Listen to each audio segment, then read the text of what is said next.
আবারও ফিরছে জয় অর্থাৎ অনুরাগেশ্বর জয় সেনগুপ্ত। অনুরাগেশ্বর সিজন 1-এ জয় সেনগুপ্তর ভূমিকায় অভিনয় করেছিল অভিনেতা প্রারব্ধি সিংহা, যাকে ভাগ্যলক্ষ্মী এবং শ্রীকৃষ্ণ ভক্ত মিলা ধারাবাহিকে দেখা গিয়েছিল। তবে জনপ্রিয়তা পায় অনুরাগেশ্বর মাধ্যমে।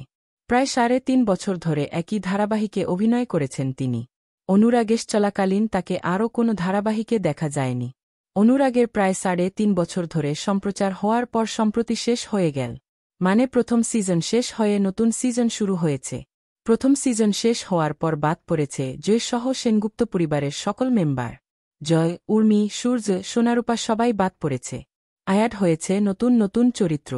তাই অনেকেই মিস করছে সেনগুপ্ত পরিবারের টিম মেম্বারদের। তবে যাই হোক, আবারও পর্দায় ফিরছে অভিনেতা প্রারব্ধি সিংহ। তবে অনুরাগের 6 নাইস্টান জলসায় আসছে অ্যাক্রোপলিসের নতুন ধারাবাহিক, যেখানে প্রধান ভূমিকায় দেখা যাবে সোলাঙ্কি রয় এবং গৌরব চ্যাটার্জিকে। এই ধারাবাহিকেই একটি গুরুত্বপূর্ণ চরিত্রে দেখা যাবে প্রারব্ধি সিংহাকে। এমনটাই শোনা যাচ্ছে টেলিপাড়ায়। আপনারা প্রারব্ধি সিংহাকে জলসার আপকামিং নতুন ধারাবাহিকে দেখার জন্য কতটা এক্সাইটেড কমেন্টে জানাবেন। বাংলা বিনোদনের এই ধরনের সকল আপডেট সবার আগে পেতে চ্যানেলটি সাবস্ক্রাইব করে পাশে থাকা বেল আইকনটি বাজিয়ে দিন।